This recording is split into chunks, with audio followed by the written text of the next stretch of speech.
I've watched Ed become who he is today. And I'll tell you, you cannot find a more genuine leader who wants to help you win. Ed is close to me. I love his family. I love what he stands for. And let me tell you the reason why nobody can compete with us. Any company that starts with a P, they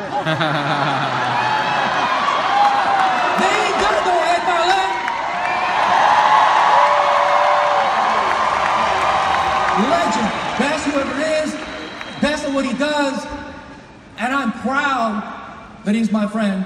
Your closing speaker, agency chairman, Mr. Ed Mylett.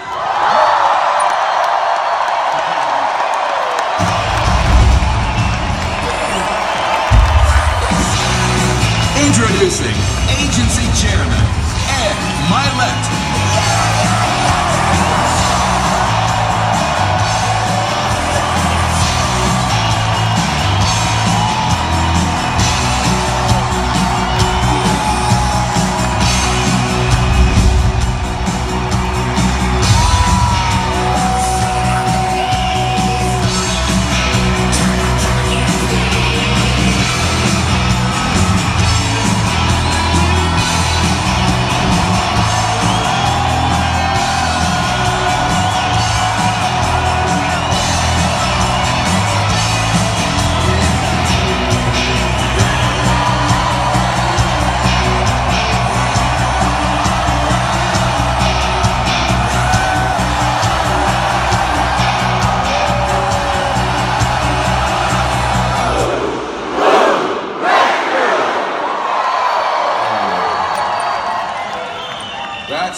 That's the loudest I've ever heard our company right there. Oh my gosh. My heart is, my heart's just overflowing right now, so thank you. Whew. Okay, settle down.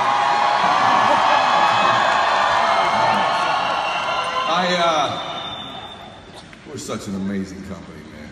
Can't you? Forget what everybody said. Just can't you kind of feel it? It's such a good place. This is where you can spend your life. You travel the world with us. Raise your family here, your grandchildren.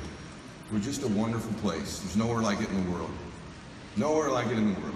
So hey, it's been an amazing convention, hasn't it? It's I mean, the speakers, the best I've ever heard here. The speakers I've ever, a couple surprises with old Uncle G. That was fun, wasn't it? And it's been an amazing convention. WFG, the best of it you've seen here. I'm so proud of everybody who spoke. Don't you feel like everybody was different, but everybody just kind of kicked in their little way of doing things and just added a little piece to the puzzle to make this a perfect meeting for you. Let's thank all those speakers. All wonderful. Just wonderful. And that's, see, what I want you to know is we're looking for leaders. Our strength is what you saw here. See, the rest of the world's so divided right now, isn't it? You turn on a television, my God, what's going on in the world? You come here and we're unified. Our strength is our diversity. You're seeing Latino leaders, Vietnamese leaders, black leaders, Hispanic. You see, I think Hispanic and Latino is probably similar, but you've seen men and women, you've seen Christian and Jews, you've seen Muslims, you've seen Hindus. That's our strength, and we're looking for more folks like that. We're looking for, we had our first African-American female CEO.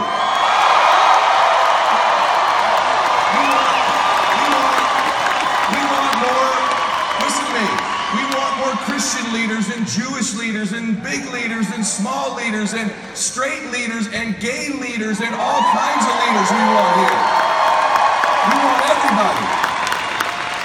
We want to represent the world here. So WFG's been magnificent here. Here's the irony. The convention wasn't about WFG. It wasn't about WFG. The whole time, you know what the convention's been about? It's been about you. Before I came out here,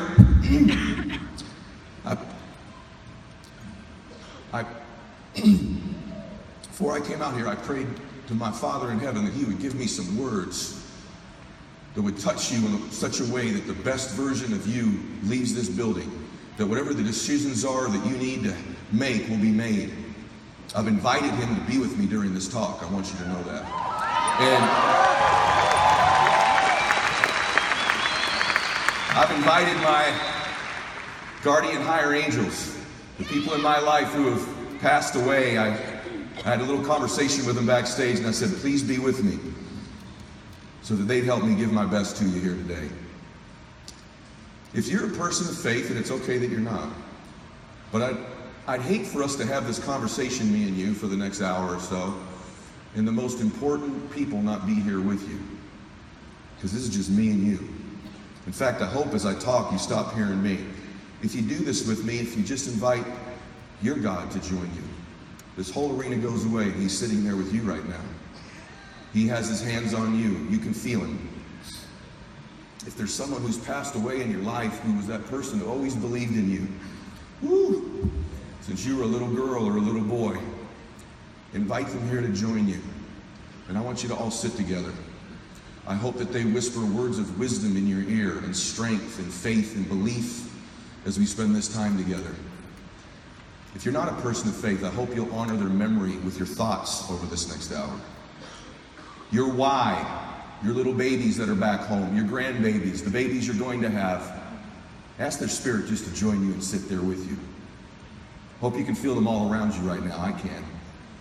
Hope you can feel their hands on you. They love you. They believe in you. They want you to make this happen. They want your life to change. They want you to win for them.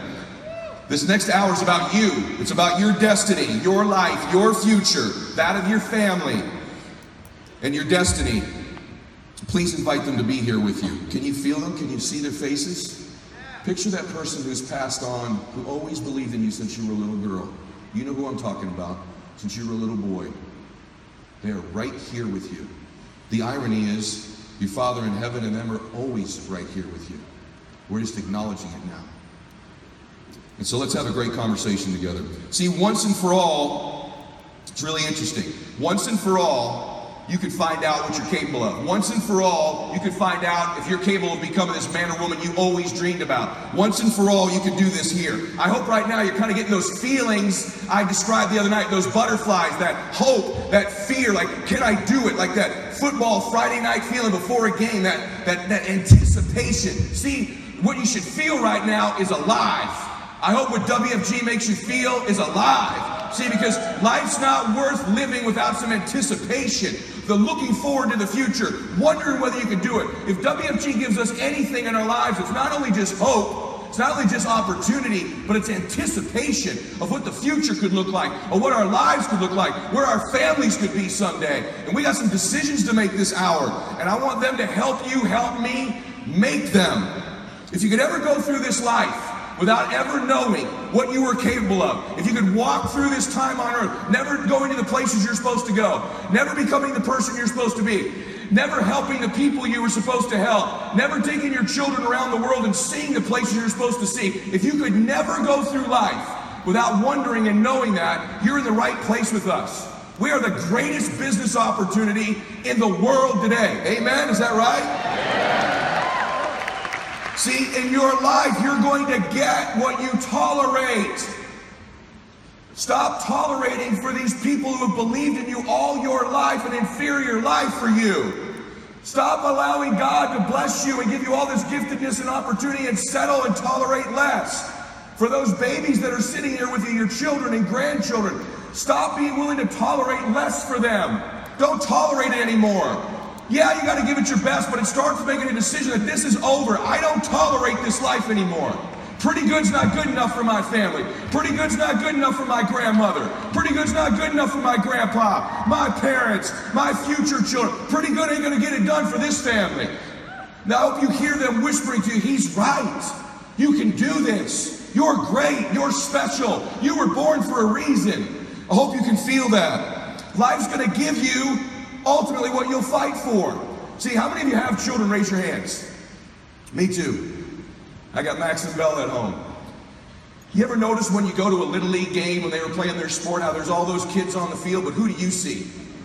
You see yours. It's almost like the other kids are barely there. You're like, yeah, they're cute kids. Where's mine? Right? Don't you do that? Or you go to a play at Christmas time, the Christmas pageant for your daughter or your son, and all the kids are up there singing. Who are you watching sing the whole time? Your little baby. And how much you hope and believe their life is going to be special and great, and you want them to be happy and fulfilled and confident, don't you? Yes? Yeah. I'm going to give you a secret. Your kids look at you like that. Your children look at you. All they see is you. They don't see the other parents. They don't see the other people. They look at you. They want you to be happy, you to be special, you to live your dreams. They want that for you. In fact, they want it more, because what you do opens the gates for them in their minds to think about what they can do. So you have an even bigger responsibility. You can't tolerate it. See, you can't go to your children and say you can be whatever you want. Because what if they look back at you and say, well, Daddy, if I can be whatever I want, if I can do anything, how come you haven't? How come you and Mommy haven't? You don't want them to think that about you. We've all gotten to an age, haven't we, in our lives where we figured out we love our parents dearly, but we figured out who they are, haven't we? Good, bad, and indifferent. Your children are going to figure out who you are. They're going to grow to an age where they know. Maybe they already have. And you know what? This is your shot to change it. They're always going to love you, but they can be proud of you. Your kids are going to have heroes. Why not that hero be you? At any age you could turn that around. At any time you could turn that around. I want to challenge you to do that. I want this to fill you. I want you to think about it. I want it to move you. I want it to energize you. And when you get weak, when someone quits, when an appointment cancels, when some yahoo tells you you shouldn't be doing this, and you're not good enough, or there's something better, whatever they tell you, you remember why you're doing it. I want to sow it into you right now. I want you to know why you're doing this. And it's those people. Life will only give you what you'll fight for. I'm going to tell you a story. I've told it only one other time. This sort of illustrates the point. Kind of. My dad, how many of you have a dad that's kind of a dog? Like he's a dude. And you got dads like that? My dad's an intense dude. My dad's struggling with another bout of cancer right now. He's not the same guy that I grew up with, but I'm one of those guys. I've seen my dad in a couple scrapes. You know what I'm talking about? How many of you know what I'm talking about? I got one of those dads. My dad's a tough dude. My dad was a hockey player. When I was a little boy, I was little Eddie. I'm Eddie the Third, by the way. My grandfather's Edward, my dad's Edward, I'm Edward. So I was little Eddie, Eddie the Third. Kids at school called me Eddie Spaghetti. That wasn't fun. Say, Eddie Spaghetti, your meatballs are ready. That's what they would say. That's how they tease me.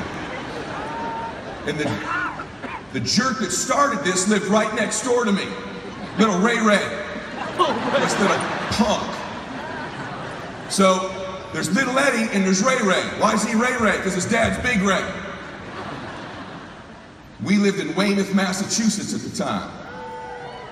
They're wooing, but they wouldn't want to retire there. Let's put it that way. That is not Laguna Beach, is it, everybody? So my house is the same exact house as Ray Ray's. Except you know how track houses are, they just flip them. So it was his house, my house in reverse. So we shared a driveway, their porch, their stairs to their house was here, mine was there. So when they're eating dinner, I could hear all their conversations, they could hear all ours. And Ray Ray's the one who started, Eddie Spaghetti, your meatballs are ready. And I didn't like it. And he used to kind of mess with me. He figured out I was kind of soft. You know, you kind of figure it out, like we're playing football in the street, he kind of whacked me and I wouldn't whack him back.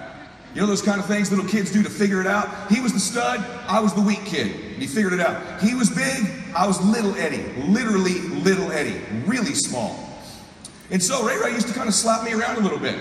And one day, we got in a little scrape behind the cars in the driveway. And Ray Ray kicked my ass pretty good.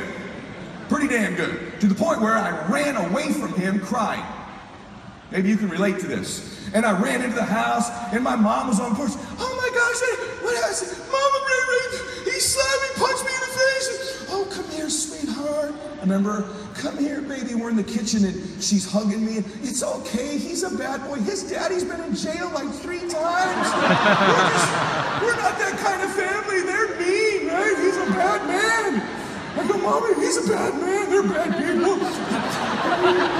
And I can hear. Here comes Big Ed down the hallway. I can hear him. I'm thinking he's going to give me a big hug too, right? My dad's, what the hell's going on in here? My mom turns around and says, this criminal next door, Ray has assaulted our son for the 400th time. That's what's going on here. Are you going to do anything about this? And my dad goes, get your hands off him. He goes, get over here. And he gets down at my level and he goes, look at me. You are leaving this house and you are going back over there and you are kicking his ass. You understand me? Dad, he always kicks my butt. He said, you don't come back in this house until you kick his ass. You understand me? My mom, hey, what are you doing? Debbie, stop it. I know what I'm doing here. Don't come back here until you beat him up. You understand me? Huh? Okay, Daddy. And I walk out of the door. And I walk over to their porch, which is like 3 steps from ours. My dad's behind the screen. I see him in the kitchen behind our screen with my mom. My mom's crying. My dad's like, I got this. Right?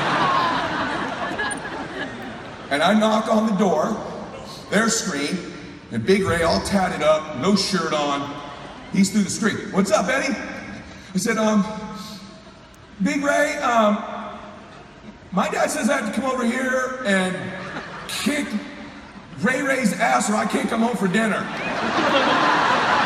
So, and Big Ray goes, I like that kind of party. Let's get it. I'm serious. I hear him at the door. Ray. That's all he gets. Ray. Get over here. Little bulldog comes running up. Right? He goes, hey, little Eddie wants another piece. And little Ray goes, let's do this. I'm like, oh crap. We're walking down his stairs. And I could see my dad in the screen over here. I'm like, oh my God. And I'll never forget this. The 2 cars are there. My dad's Datsun B210 orange hatchback. And his dad's green Pinto flanked our estates right there in the driveway. Oil all over the driveway because Big Ray would change everything in the driveway. And we got up there and Big Ray goes, you get there, go. And Ray came at me. And by some force of sheer blessing from God, I got this little dude in a headlock and I'm giving him, my dad used to give me noogies. Remember noogies? So I don't really know how to hit him, but I'm noogieing the hell out of this kid's head. These noogies! And I'm ripping the hair off his damn head and I'm choking him. Noogies, I'm cutting him back in the screen and my dad, I got him, Dad. And so finally, I'm noogieing this kid to death. Literally, he can't breathe. And so finally, Ray's going, get him, Ray. I'm hearing him go, get him, Ray. I'm like, noogies. And I won't let him go. He's trying to squirt. And I'm slapping him in the head. These little boys out there, right? And so finally, I kicked his ass. Right? Now, son, Big Ray stops it. Big Ray pulls us off each other and he goes, Ray, you got you. Let's shake his hand. And we shook hands. And I walked home, my dad's like, now get in here, let's make some spaghetti, let's do this, right? So proud of him. So, now I just want to tell you a couple things you need to know. Number one, that taught me life will give you what you'll fight for. That's really the point of the story. Now, my mother, who heard me tell this story one of the times, she feels like I should also divulge another set of facts. I don't even know why this is relevant at all, but because my mom asked you, I will just, because this is I'll just tell you, I was 7, Ray was 4. I just want you to know that. I don't know why that's even relevant. Why is that relevant? Why is that relevant? Little pet. For real. That's awesome. That's true. Little 7-year-old kicking a 4-year-old's butt with noogies in the driveway. But hey, listen to me. You all got some Rays in your life. Stuff you make much bigger and more difficult and more powerful than it is that could defeat you. In hindsight, I was damn 7 years old. This kid was practically in diapers still.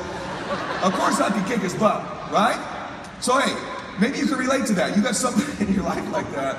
All right, Mom, you see this on YouTube. I did tell the truth this time, so just so you know.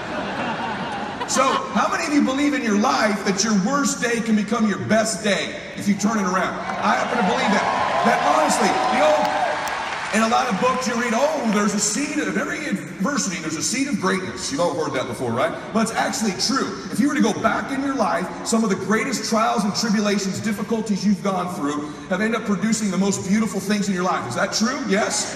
All right, I'm going to take you through the worst day of my life. First off, can I get Elmo?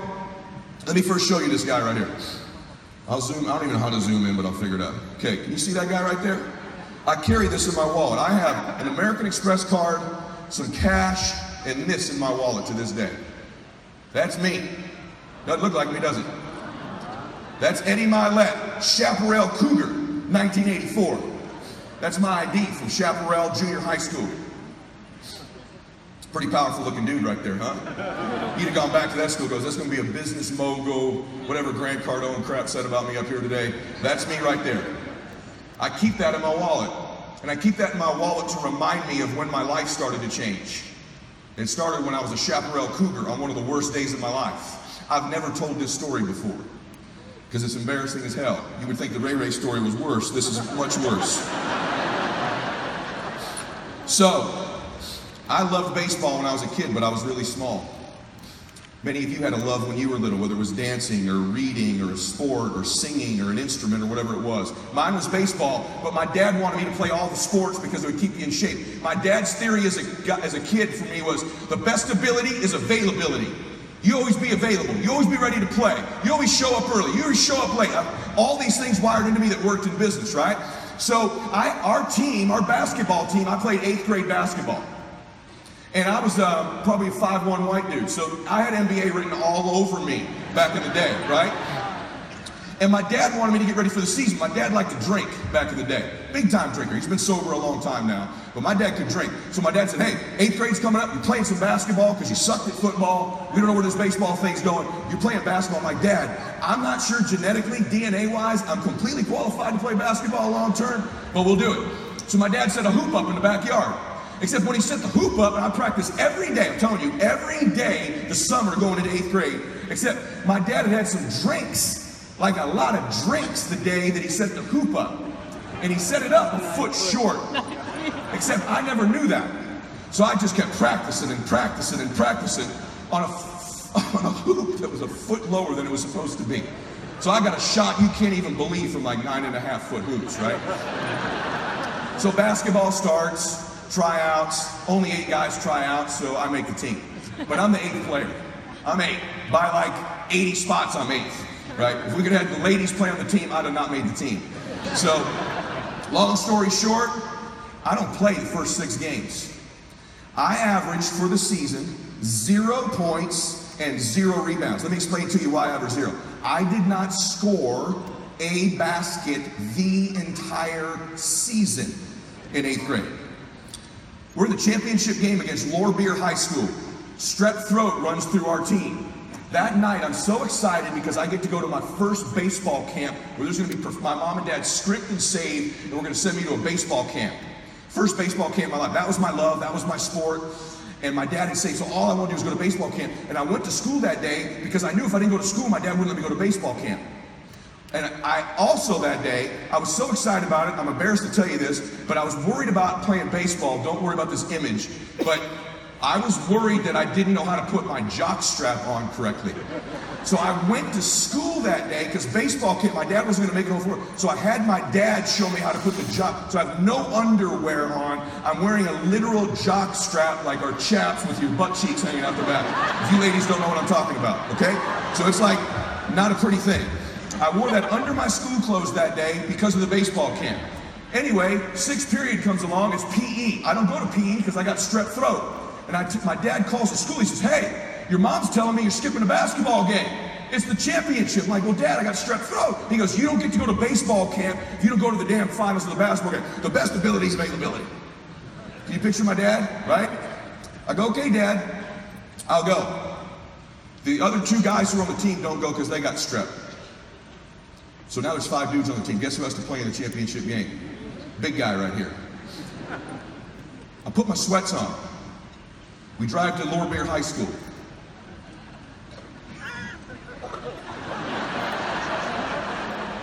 packed house.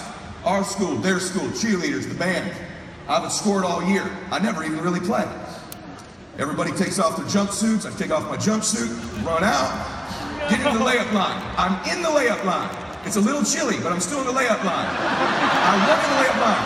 I run through, I get my first pass. Boom, break the first layup. I'm running by, I'm hearing everybody laughing.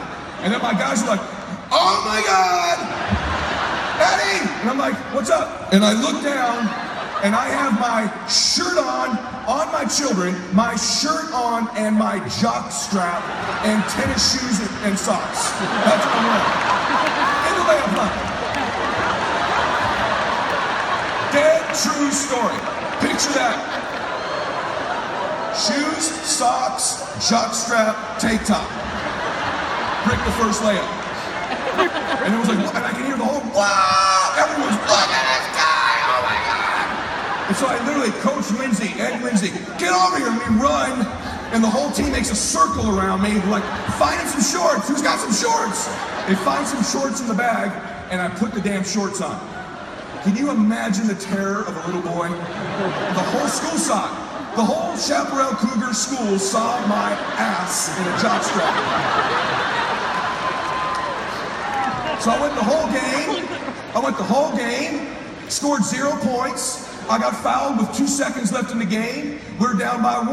I got 2 free throws. I can't get my damn mind off the jockstrap horror film that took place about an hour ago. So on top of the jockstrap, I airball the first free throw, and I break the second one, and we lose the junior high championship on top of it.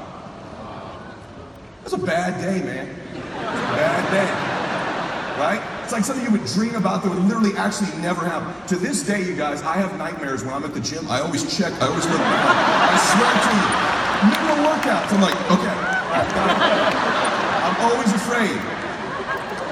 Why do I tell you that story? Because I'm about to tell you something that's going to change your life.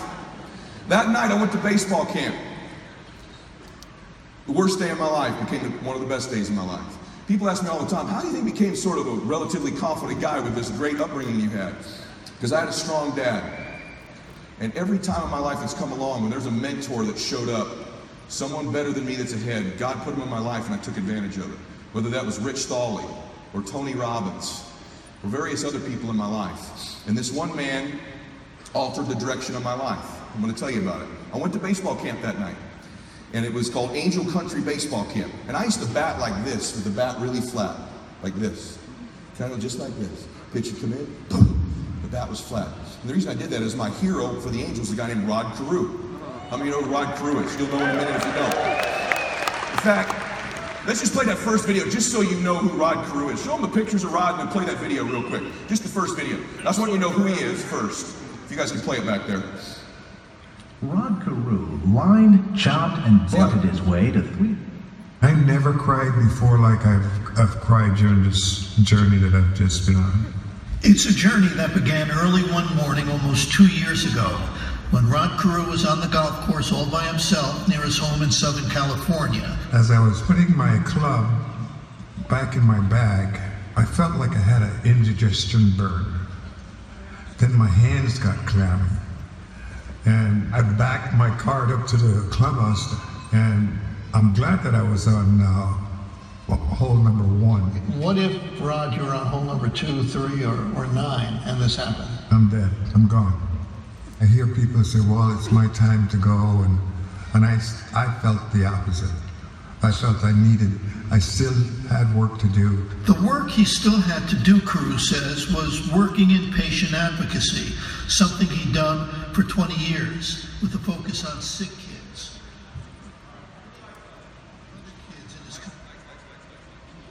Lights on me. They played the wrong video. It's too early. That's all right. You know who Rod Carew is now, at least? Do you know who that is? All right. You guys get ready. You're going to play that again in a minute. Rod Carew is a Hall of Fame baseball player. They played the wrong video. Hall of Fame baseball player, one of the greatest hitters of all time. And I'm in the cage, I'm hitting like this, and behind me I hear a man say, who's the little lefty? Who's the little lefty? And they go, oh, that's little Eddie. And I hear him talking, and I hit another one, line drive up the middle. Line drive up the middle. Now all I'm thinking about is what had happened to me that day. I'm still wearing the same jock strap, by the way. Right? Line drive up the middle. Just one of those dream moments, right? And the guy goes, I like this kid's swing. And I look and they turn to the batting cage and guess who's standing there? Rod Carew, number 29. And he goes, hey kid, where'd you learn to hit like that? I said, oh my God. I said, I learned by watching you. He goes, let's hit a few more. And he stood, the great Rod Carew, stood right there. He goes, let's hit a few more. He goes, I like your swing. He goes, flatten the bat out a little bit. Spread your right foot out. Open your toe. I'm going, that's Rod Carew. And he goes, you're good. You're really good. I think you could be a great player someday. And he didn't stop at that. He said, in fact, would you like me to work with you? I went, yes. He goes, well, here's what I do. When I'm in town on Tuesday nights, they come over to my cages and I work with about 5, 6 guys just like you. I'd love to work with you. Can you be there next Tuesday? Yes, sir. I can be there. And for the next 5 years of my life, my baseball mentor, my life mentor became Rod Carew. And I'd sit in the batting cage with Rod. I'd sit in the cage with Rod, and he'd tell me exactly what to do. But on that, he goes, you're out working everybody, buddy. You're going to do something great someday. With your work ethic, you're going to do something great. You're going to be a great college player.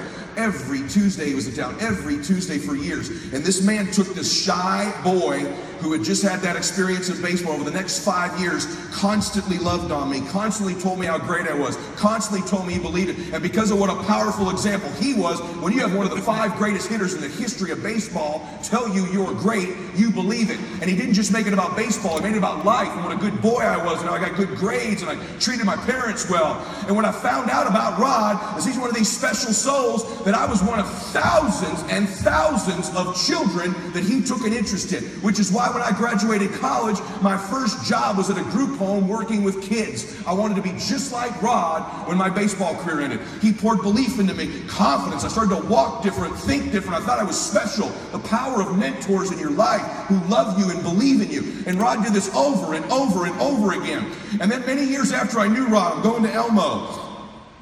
His little daughter. This is how you sow seeds in your life. See, all these calls you're making, all the phone calls, all the contacts, they don't feel like it's paying off right now, but you're planting seeds like in the parable of the sower. The wind's going to get a few, the rain's going to get a few, the birds are going to get a few, but eventually there's a harvest in a way that you can't even imagine. And Rod, for years, in addition to being this great player, was a better man, and he sowed seeds into kids over and over and over. A wonderful soul. He's from Panama. He wasn't even born here. He's a beautiful man. And then many years after I knew them, his little girl, Michelle, I became very close with. Michelle was a little 5-year-old little girl that used to sit behind the cage with her mama and watch us every week. And when Michelle turned 16, she got leukemia. And she lost her battle with leukemia when she was 16. At the time, it was a national story. This is April 18th, 1996. You're about to get blown away. April 18th, 1996, my great mentor, the man who believed in me, that changed, how's a little dude like me end up playing baseball at that level? Because of that belief. How did I do well in business? Because right after Rod Carew came Rich Thawley and Tony Robbins, these people who believed in me.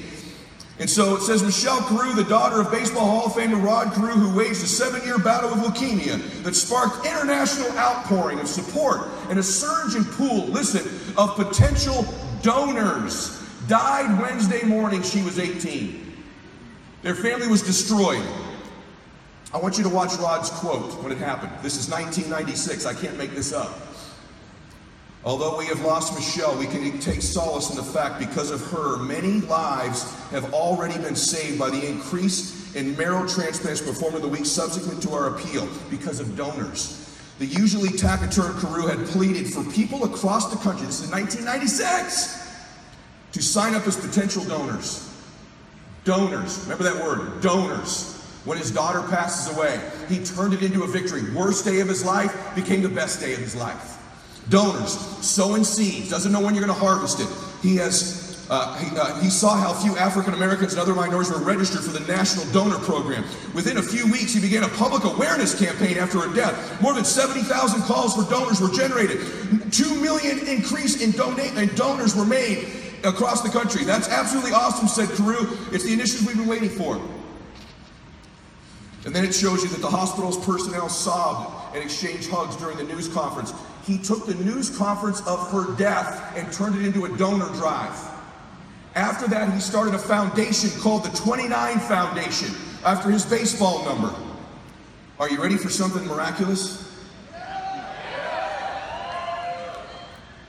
One of the little boys that Rod Carew mentored was a guy named Conrad Rowland. Conrad Rowland was an NFL football player eventually. Rod met him when he was a little boy, the same age when he met me. Conrad was the same age when he met me. And he took an interest in Conrad and believed in him. And Conrad went on to play for the Ravens and other NFL teams. He was in his off season, he was working out at the gym. Rod hadn't seen him in many, many years. He felt a click behind his right eye. He called his brother and said, I think something's wrong. His dad said, we feared it was an aneurysm. Are you ready? This is a little boy that Rod Carew mentored. At the same time that happened, Rod had a massive heart attack on a golf course and nearly died. At the same time, he nearly died. Thank God he was on the first hole and they were able to resuscitate him. And he was left with a few days to live. While Rod was in the hospital, Conrad passed away. Conrad donated a heart. Conrad was 29 years old. That heart saved Rod Carew's life. And he's still alive today. So you know, you can play it, guys. You can play that video now. I want you to take a little look. Worst day of your life can be the best. Plant seeds. You don't know when they're going to harvest. Invest in people. Believe in people. Wait till you see this. Go ahead, guys. Can you play that video now? I hope. I never cried before like I've cried during this journey that I've just been on. It's a journey that began early one morning almost 2 years ago when Rod Carew was on the golf course all by himself near his home in Southern California. As I was putting my club back in my bag, I felt like I had an indigestion burn. Then my hands got clammy. And I backed my cart up to the clubhouse, and I'm glad that I was on hole number 1. What if, Rod, you were on hole number 2, 3, or 9, and this happened? I'm dead. I'm gone. I hear people say, well, it's my time to go, and I felt the opposite. I felt I still had work to do. The work he still had to do, Carew says, was working in patient advocacy, something he'd done for 20 years with a focus on sick kids. But Carew reached out to a lot of other kids in his community too, like a boy named Conrad Rowland, whom he met by chance one day while visiting a neighborhood school. He says, I met Rod Carew today. He was so excited, and you know he's a pro athlete. And I go, yeah, I know, I used to watch him play. And he says, you know I want to be a pro athlete. And he did. He did. Turns out, years later, Conrad Rowland and Rod Carew would come together again. He was electric in the bigs. 7-time batting champ, 18-time All-Star. I always felt like I was healthy until the morning that I had a massive heart attack on the golf course by myself. That heart attack threatened to strike out 71-year-old Hall of Famer Rod Carew for good. He desperately needed a transplant. Turns out it was another athlete, a 6'6", 270-pound giant of a man that saved his life. Conrad Rowland played for the Jets and Ravens in the NFL. He wanted to always help other people, and that's the way he lived his life. Last Thanksgiving, at just 29, Conrad collapsed from a brain aneurysm and never regained consciousness. It was his mom, Mary, who encouraged him to fill out his organ donor card.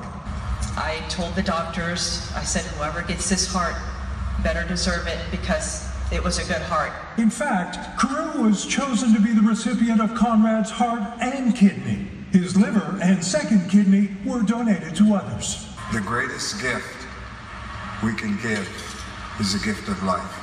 Today, the Carew and Rowland families gathered as one, urging everyone to get involved in the organ donor program.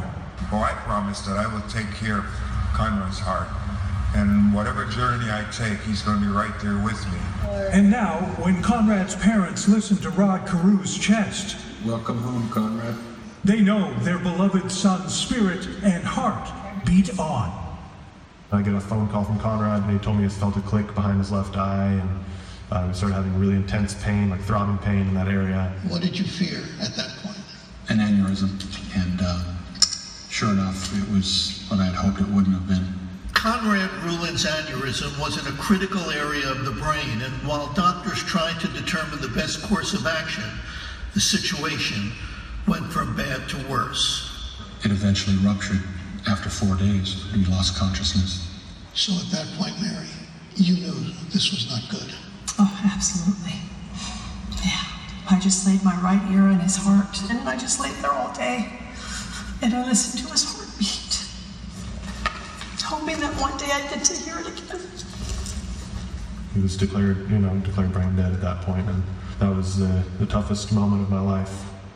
Just hours later, and just a few miles away, Rod Carew had one of the most joyful moments of his life when he learned there was finally a heart available for him, a heart to save his life. It was at Conrad's funeral, and a couple of people said, "Do you think it could be Rod Carew?" And I'm looking at him like, "What are you talking about?" I hadn't heard his name since the day Conrad came home and said he's met him. And so you had no idea? I had no idea Rod even had a heart condition. So Mary Ruhlen called the donor agency and asked one simple, direct question. Did my son's heart go to Rod Carew? The answer, yes. That same little boy. Are you telling me the kid that you met dies when he's 29 years old, and he saves number 29? Yes. Right, if it was a total stranger, if they flew the heart in from Peoria, Illinois, and gave it to you, it would still be a scientific miracle, and you'd be alive, and thank goodness for all of that. But this was a kid who you touched and influenced. Came back to save my life and give me the opportunity to be here. Is that not unbelievable? Is that not unbelievable? So, the lesson from that is that there's a payoff, and even if there wasn't, you should do it. But the investment of belief in people, sowing seeds of belief, that's what makes you a leader. People say, what makes me a leader? Makes you a leader is your example. What makes you a leader is you investing belief and loving and caring about people. Any one of you in this moment could decide you're going to lead. Because leadership is instilling something in someone that they don't see in themselves. Loving on them, believing them, seeing their giftedness. All of you, I don't care if you're loud or quiet, big here or small here, you could be a leader. The bottom line is you need to decide you want to lead. You need to decide it's worth it. Our company's looking for leaders. Leaders, and it's about your destiny. If you invest in enough people, there's a payoff for your destiny. I'm telling you right now, the more I'm here, the longer I'm here, my heart knows we're a company of destiny. We're a company where dreams come true. We're a company that stands for something. We're a company that changes lives. We're a company where dreams happen for people. You got to believe that. You got to believe you got a destiny. I hope you're hearing those people sitting with you saying, you can do this. You belong here. This is where you belong. This is where you can make it. I want to talk to you about becoming a leader for a second. You got to feel and know you're going to lead. It's not just going to happen, you have to make it happen. A few things you need to know is, listen, no one's going to do anything for you. A couple rules of being a real leader. You need to take responsibility for your own life. Bringing energy to your team. Leading in recruiting. Leading in leadership. Leading in growth. Nobody owes you anything, but you owe other people everything. That's what a leader does. You take responsibility. You know exactly right now what you're not doing. It would be criminal of you to leave here and say, I don't know what to do. You know exactly what you're afraid of. You know exactly what you've been avoiding, and you got to make a decision to change it. You know exactly what it is. Don't BS anybody. You know what you need to do different. You know the changes you need to make. And if you can do that and stop kidding yourself, you can win. You can overcome your fear, overcome procrastination, whatever that is. You know exactly what it is. Number two, you got to compete. I agree with what Monty said yesterday. You don't have to be number one. But dadgummit, you better want to compete to be the best version of you could possibly be. Your desire and will to win is everything. I believe you win with intangibles, with emotion, with energy, with passion. And you got to bring that. You know what we're really looking for right here? We're looking for some dogs, man, some road dogs. We're looking for some people that want to get aggressive. How many road dogs we got out there? You know what I mean? I hear ladies go, sometimes some of the guys say, I don't know if I got a road dog in me. Ladies, let me tell you something. The hardest core road dogs in the world are women.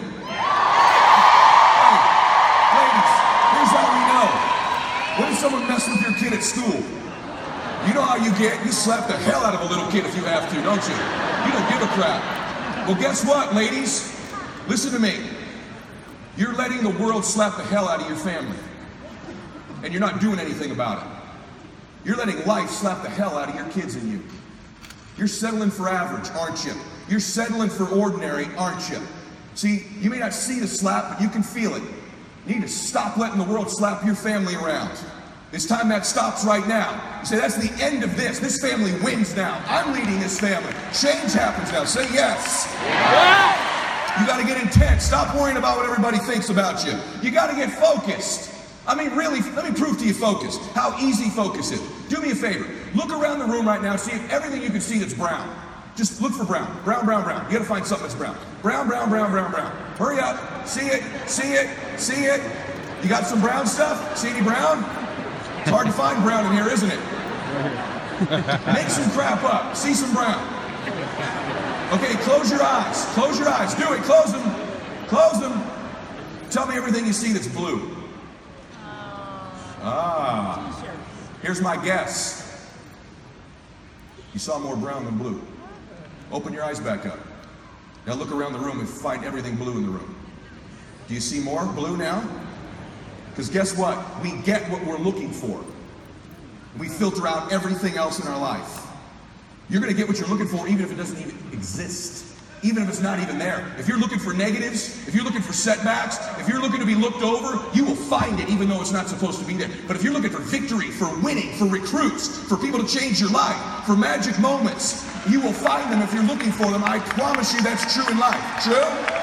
Since I met Rod, I've always looked for mentors, always looked for people to mentor me and grow me. And guess what? I find them because I'm looking for them. I always wanted big-time recruits like the Villalobos or the Charliers or the Olsons or players like that. Once I started looking for them, I found them. They were there all the time. How many of you would love a breakthrough? So I called in a favor. I'm about to change your life in this minute. So get ready. Actually, let me amend that. We are about to change your life in this minute. I'm delivering the message. I ain't changing your life. I'd love to change your life. I just can't. So we brought Uncle G in. Here's what we're real careful of. We don't bring in a lot of guest speakers because, quite frankly, the best speakers in the world are in this company. Yes. So we don't load our agenda up with a bunch of speakers to fill time because we don't have anybody doing anything. We just can't do that, right? So we select who gets around this organization pretty careful. I've watched Cardone and got to know him now for a long time before I made the nod. Trust me, it's been about 7 years of him chasing. And I love the guy. I think he's awesome. I'm telling you right now, he's the best sales guy in the country. So we're probably going to format something with Grant here going forward. It's going to help you on your sales on a formatted closing system. And I'm excited about that. And by the way, it's a dream come true for Grant too. It's a partnership I'm super excited about putting together. However, having said that, we need an emotional, mental, physical, peak performance breakthrough for you, don't we? We need that. And so I was thinking, do I have any buddies who are good at breakthroughs? Do I have anyone who's good at creating change in people? Is anybody I know like that? Anybody that's helped me with that stuff before? And then I thought, you know what? Maybe I'll just go interview this dumbass since we talk all the time. So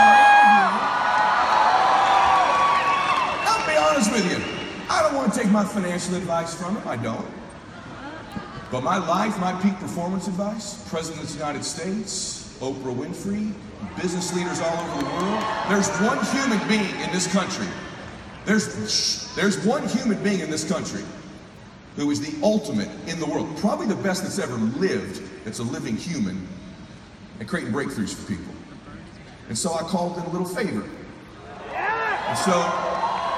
And then Joe wrote a big old check. And I got him a discount. But here's what I want you to know. If you wonder whether we believe in you, whether we want you to win, we poured our heart out at this convention. We want to put the best people around you in your life. What I'm about to unveil for you will be something you could never probably afford right now. It's a $50,000, $100,000, $200,000, $250,000 opportunity. Are any of you interested in potentially being coached by Tony Robbins?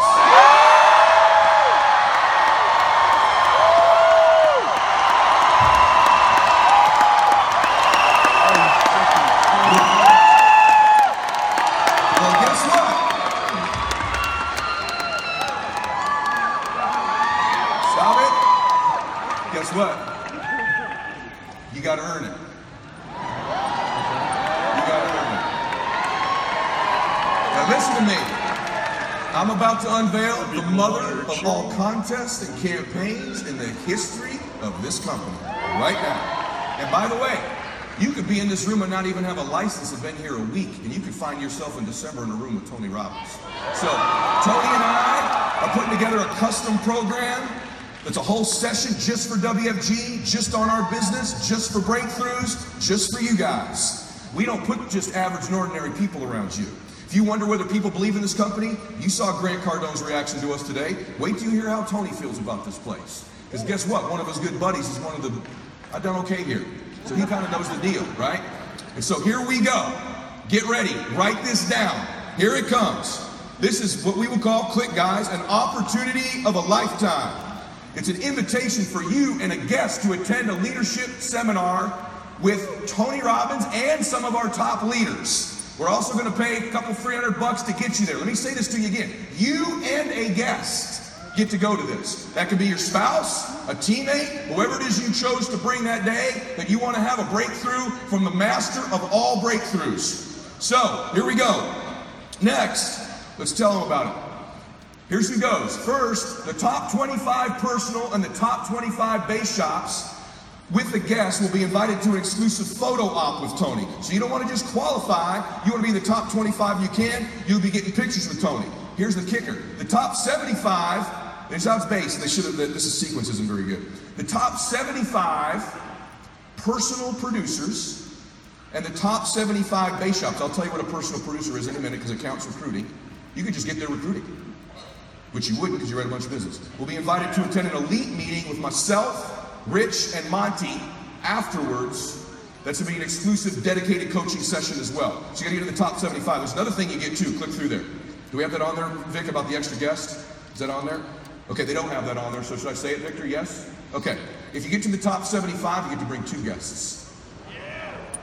So you could earn the right, let me tell you something, you could earn the right to bring your dad to see Tony Robbins. You could earn the right to bring your best teammate to see Tony Robbins. You could earn the right to bring your spouse to see Tony Robbins and be there. And we're not talking about some jump up and down only puff session. We're talking about dedicated to WFG. Seating sections at the event will be assigned by how you qualify. So the top ones sit in the front, next ones sit there, next ones sit there. The ones who barely made it sit in the back. The closer you get, the more he'll probably call on you, the more access you get to him. So it's not just qualifying, it's getting there. Okay, next, let's go. Is that how we get there? There we go. Let's do the big stuff. Contest period. Guess what? Already started. August 1st through October 31st. We're bringing a ton of you. 600 people can qualify personally. That's your you can't get there overriding hierarchy. You can't get there giving speeches. You can't get there taking people to dinner. You got to get there personally or in your base shop. That's it. 2 categories. Personal and base shop. Top 400 in the base. Based on number of families helped. So if you help a family as a client, you get 2,500 points. If you help a family as a recruit, you get 2,500 points. So if you recruited me and I get 25, you get 2,500 for recruiting me. I become a client, you get another 2,500. That's 5,000 points. Is everybody clear on how that works? So every single person in here is now on the hook, on the line to get focused, see a whole bunch of blue, not brown, and go get a bunch of recruits and clients. And by the way, this is a double whammy contest because not only will it grow the company, but when you get there, there'll be another breakthrough. Do we have the date on there, Victor? Can I say it or not? Can I say it? That date of that meeting is December 18th, right here in Vegas. Is that right, Vic? Is it in Vegas? Right here in Vegas. So you got a chance right now to earn the right to get with Anthony Robbins in a custom program that will alter the existence of your life. Let me tell you how I know that. I got Thali, Carew, my dad, and Tony.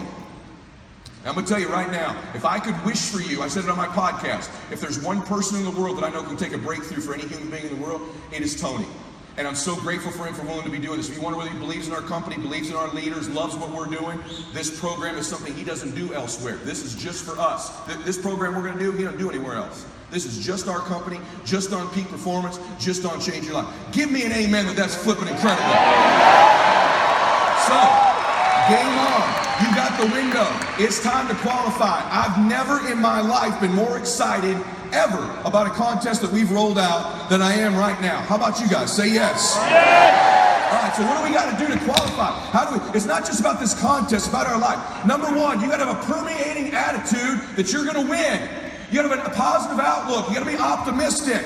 You got to know you're going to win. You got to, right now, you got to say, I'm going to win. I don't mean just this contest. I don't mean the contest. I mean, I'm going to win. I'm going to win. My life is going to win. There's going to be a victorious life here. Because listen to me, the price you pay for losing here is too extreme. You have to carry the burden of failure the rest of your life. You carry that around with you if you fail here. The biggest thing that breaks my heart is you feel this spirit right now, and then when you get back, these dream stealers run into you, and they start to steal your dream, and you quit.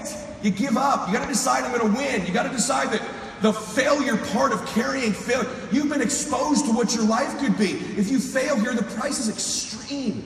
It's forever. You carry the failure forever. I'm being honest with you. I meet people oftentimes that say, I was in WFG, you really changed my life at this meeting, but. And they put their heads down. They've been carrying it. They carry it. They see these Facebooks and Instagrams and what we're doing. You got to know you're going to win. You got to sell out. Yeah, I'm telling you, you got to become a sellout. You need to sell out. You need to get obsessed. You got to get relentless. You got to be a road dog. You got to get intense. That's what you got to do. You got to put your head down for a 4 to 6 year window. I don't care if you're brand new or you're one of these front rows. We need 4 to 6 years right now, like the best you ever had. You can feel it from me right now. I've been doing this 25 years. I haven't felt like this in 20. This is going to be the best run we've had. We're playing offense again. We're selling the dream again. You can feel it. We got some swagger at this convention, don't we? You can feel it. You can see the videos. We need your best. Let's go on a run. See, we're a family. We're a dysfunctional family sometimes, but we're a damn family. We don't always get along, but at the end of the day, we've done something great together. We've made history together. It's so funny we're talking about something. There's nothing even remotely, there's not even something even 22% the size of WFG. It's hilarious that somebody would, you think that there's something like this. My God, this is a behemoth. This is the Lakers, this is the Yankees, this is the Celtics, this is the Dallas Cowboys, this is the Patriots. There's nothing like it in the world. There's some dream stealers. You need to look out for these 4. I don't want them to happen to you. You ready? Say yes. Yes. Dream stealer number 1 that'll take you out of here. Lack of confidence or faith. Lack of belief. It'll steal your dream. You got to know you're going to win. You got to have some faith. These people sitting around you right now, they're whispering to you, you could do this. I believe you. Just like when you were a little boy. Just like when you were a little girl. They've always believed in you. They've always known you were going to do something special. They always knew you were great. You need to know it. You need to take that God that's sitting there with you and those precious souls that have passed, that have always believed in you, and you carry them with you everywhere. They're with you anyway. Acknowledge them. If you don't believe that, honor them.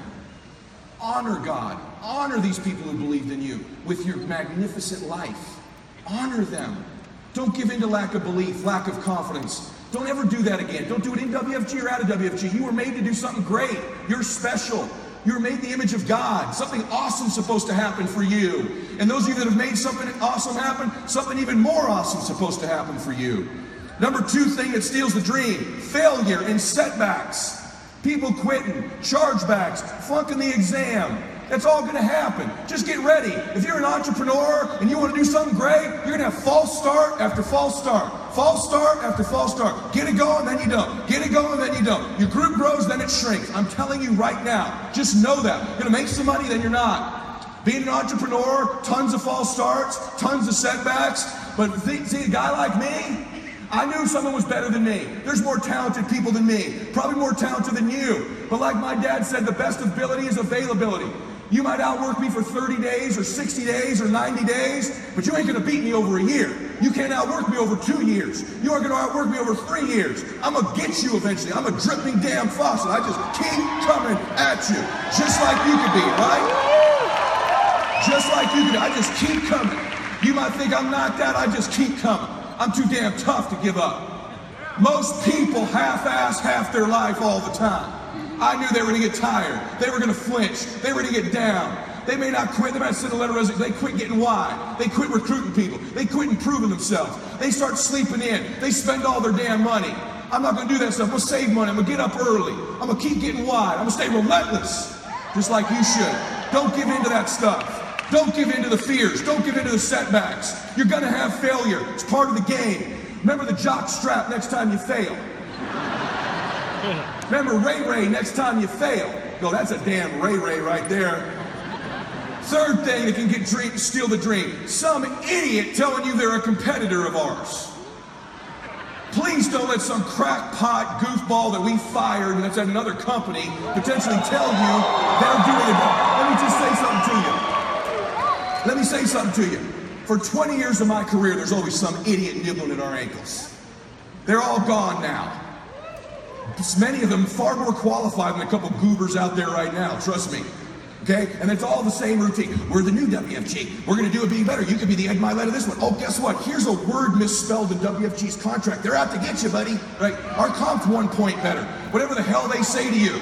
Let me tell you something. They don't have leaders. They don't have, you know how hard this is. Have someone running those things that's a complete fool try to lead you. Right? They're dinky, they're small, they exaggerate how big they are, they're lying to you about their success. And any companies that are ever built on trying to pull people from other companies, and all the network marketing world, which we're not, and all these MLM worlds, you know why no one ever stays big? Because they predicate their companies on pulling people from other companies. So guess what? If you run a company by, we're gonna go get these companies' people, guess what one of your guys wakes up someday and does? I'm gonna go start my company and pull your people, dumbass. Thanks for teaching me how to do that.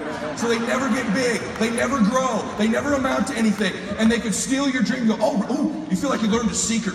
Oh, you didn't know? Oh, guess what? This is the real deal on WFG. You didn't know. This is all bullshit, just so you know.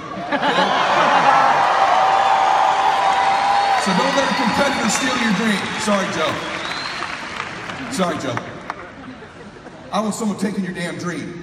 Your lack of confidence, your lack of faith, some setbacks, some goober to whatever. Okay, last thing. Guess who steals your dream? Family and friends. Family and friends. Hey, you gave it your best shot. You sure it's not a scam? Yeah, pretty sure. I only watch like 1,000 people walk across the stage with rings on, making 100 grand up to millions, and I'm pretty damn sure it's not a scam, right? I'm pretty damn sure. I'm relatively confident, Uncle Larry, that as good as you are at due diligence, maybe Pacific Life did a little digging around and Nationwide, Transamerica, all the largest financial companies in the world think it's totally legit. But your Uncle Larry, he somehow figured out that this isn't legit, right? So don't let that yahoo steal your dreams. By the way, the reason they hurt you so damn much is because you love them. And they love you. And they're really doing it mainly because they love you and they don't want you to get hurt. Like Grant talked about his mom. My mom does the same stuff. Why don't you slow down, sweetheart? How much is the electric bill on this house? I'm like, Mom, I'm pretty sure I got the electric bill covered on this place, right? It's your family's job to try to reduce your pain level. Love them, but don't let them steal your dream. It might even be someone you're with. You gotta face them head on. Someone starts trying to take your dream, you need to fire hose their ass. They start dripping on you, listen to me. I have an uncle like that. They start dripping on you, I go, hey, shut it. Just so you know, you have no freaking idea what you're talking about. You're wasting your time, you're pissing me off, and if you want to talk to me anymore, don't ever say that to me again. Just do that, just check it, just get it done, okay? Just check it. Here's what you're gonna find. The people in life, listen to me. The people in life that win play offense, not defense. Stop backing into everything. Stand up. Bow your back a little bit. Start to walk a little different. Start to be that best version of you. You can do it in your quiet way. You can do it the way you do it. But somehow they got to look at you and go, okay, I won't monkey with that one. Okay? You meet a competitor, you recruit them. You get failure, go get another recruit. You start to lack faith, you talk to these precious souls sitting there with you right now. You push back. You know, by the way, let me give you a secret. You're gonna laugh at this. Why am I telling you this? You know squirrels can't find 74% of the nuts they hide? Is that a fun fact or not? No, I'm serious. These little fools, they can't find 74%. They did a study on it. Is that crazy? That is crazy. Look it up. Well, I'll prove it to you. Check this out. Look at I read interesting things. Go to Elmo. This is a breakthrough. This is like a breaking news. This should be on CNN tonight. Now it can be told. All about squirrels and nuts. That's what I read when I'm at home. Now it can be told.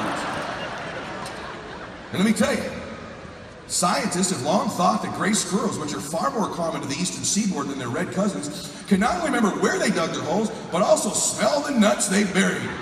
But they must not be too good at either skill, since studies show they fail to recover 74% of the nuts they buried. Right there. Why does that matter? Because you've been burying your dreams all your damn life.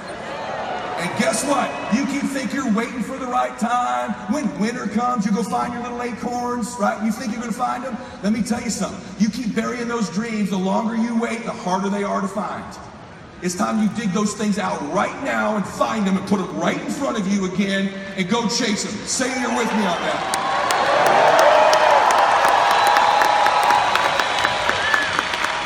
Jamie said it earlier and I said it. You absolutely can have it all here.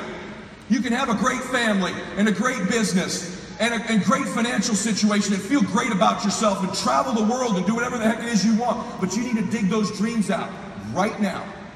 I want you to start picturing, what is it that you really want? Why are you really doing this? Really? Is it for any of those people sitting around you? Do you want to make any of them proud of you? Do you want to prove all of them they were right? Do you want to do wonderful things for your children? Do you want your children to know they can do anything in life because you've done anything in your life? God made you and believes in you. He's around you all the time. He wants to bless you. He wants you to do great work for people. The more you carry him with you into your phone calls and your meetings and the interactions with people, the more he'll bless them. There'll be setbacks. There'll be people be mean to you. That's all part of the process. That's part of the jockstrap. That's part of the best day of your life, worst day of your life stuff. But let me just tell you something. You can't get there unless you invite those people with you. Now, are you willing to do the ugly, by the way? Yeah. You know what the ugly is, right? The ugly is doing all the stuff the people who lose aren't willing to do. You got to make those phone calls. You got to see people. You're going to have to put up with some rejection. You got to put yourself in an uncomfortable place. Listen to me. Do it. Put yourself in an uncomfortable place. Don't negotiate it. Don't try to navigate it in your head. Negotiation, you will lose. Okay? Unrealistic people rule the world. Quit trying to be so daggum realistic. Okay? Remember this. Weird, rich, normal, poor. Can you remember that? Say yes. Get a little goofy. Look at Cardone. He's a complete whack job, just so you know. You got to get a little road dog in you.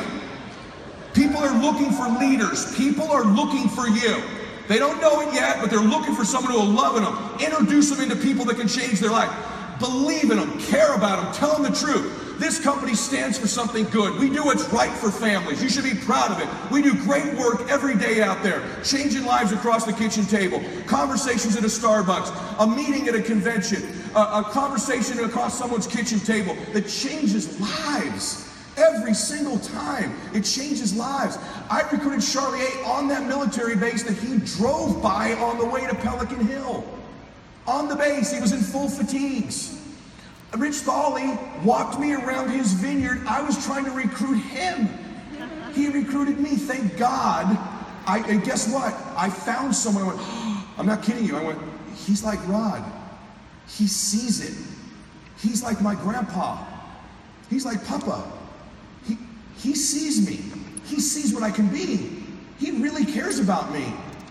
I want to be like him, and he cares about me. He was instantly my leader.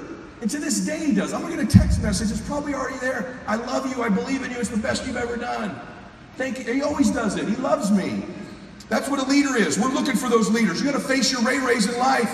You got to rise up. You got to make your dreams a reality and live a damn masterpiece. You know this. Now, here's the thing. A couple things. You got to make a decision. Listen to me. You got to make a decision. What's the decision? What's the thing you came here for? Now we're at the moment. The clock is ticking. People say all the time, hey, life is short. Let me tell you something. Life can be long. You bury your dreams, you quit this, life gets long. See, time's relative. 2 minutes of you being with your sweetie, doing whatever you like to do with them, that can go by quick, right? What's about the last 2 minutes on a treadmill? Does that not seem like it goes by for like 4 hours, right? So if you're enjoying it, it's short. If it's painful, it's long. Life can be long. You want a life that feels like it's flying by. You want a life like I have right now where I go, can I just press pause? Can I just press pause? It's so good. It's so great. It's so rewarding. It's so awesome. But I don't really want to press pause because I know it can get better. So what's the decision? Yes. What are you sitting on? What is it? Is it people are texting me, hey Ed, I submitted my resignation last night. I'm coming full time. I walked away from a 6-figure job. Is that the decision? Is it the decision to finally get serious? Is it the decision to get licensed? Is it the decision to stop worrying about what people think? Is it the decision to become a great closer? Is it the decision to something in a relationship you have you need to get out or into and shake it? Is it a decision to get off of some drug or alcohol you're on? What's the decision? Right now, what is it?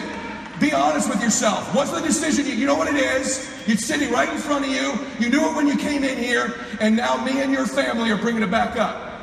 What's the decision? What have you been hesitating on? What are you afraid of? Face it right now. What do you need to decide? Is it getting aggressive? Is it believing in yourself? Is it reaching out to somebody? Is it a recruit you've missed? Is it coming full time? I don't know what it is for you.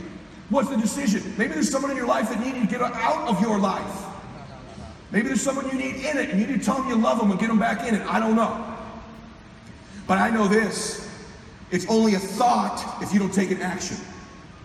The difference between a thought and a decision, there's an action. So we know, and you know, you just decided, and you know what it is. You know what it is. You will have really decided if within this next hour you took some step towards it. Something. A note you write, a text you send, a decision you've made, something you do that you follow up with the action to make it real. We will know that if within this hour or in this moment, maybe you just wrote it down. Boom. That's a step. Maybe you've scheduled it. Maybe you've put a date on it. Maybe you're feeling it right now. Maybe you can feel them talking to you right now about it, because they know too, because they love you. I want you to think about something real quick. See, there's a book being written about your life, isn't there? Someone somewhere is taking inventory of your life. Don't compare your chapter 1 to someone's chapter 10. You write your own book. And at any moment in your life, you can decide that you want to make this the new chapter. You're literally in your life, you can turn the page. And those previous chapters are your old book. It's like Old Testament, New Testament. Old story, new story. They're connected, they're related, but you could flip the page and you can have a whole new story. If you decide right now, I am literally turning, my breakthrough is I turn the page, and in this second, I start to write the best chapters of my life. You could decide to do that. It would be our honor, our privilege. Your life is precious to me. I prayed for you before I came out here. We love you. You can see the emotion on our faces. You matter. Many of us stopped doing this for money a long time ago. You matter. Your family, your life is our privilege to be involved with it. It's our honor to be any way connected with you. Not to do business with you, to do life with you. We want to help you write those chapters. We can help you see what it'll look like. We can give you a peek. But we can't do all the writing for you.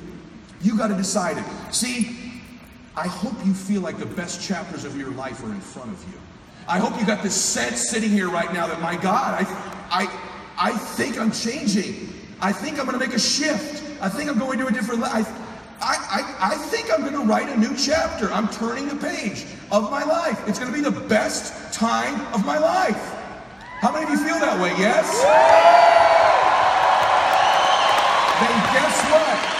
Then guess what? You've had a breakthrough. You had a breakthrough. That's why you came here, was to get to this second, this moment. Now, in that moment, listen close. Can you hear them? What are they telling you? What are they telling you? What are those people telling you? They loved you. They believe in you. They're proud of you. They want you to honor them. They'll be with you all the way. They want you to write those best chapters of your life. See, they know how magnificent your life's supposed to be. They've always seen you since you were a little boy or a little girl. In the Lord's case, before you even came here, He's always seen you in the highest, most possible great version of you. And they want you to do it. I promise you, if you listen, they're whispering words to you of encouragement. You can feel it. You can feel the belief. You can feel the faith. You can feel you turning the page. You can feel the breakthrough. I hope that you feel that in your heart. I hope this experience this week has been life-altering for you. We love you. We believe in you. And we want to help you write the best chapters, seriously, of your life. It's going to be our blessing and our honor. God bless all of you. Take care.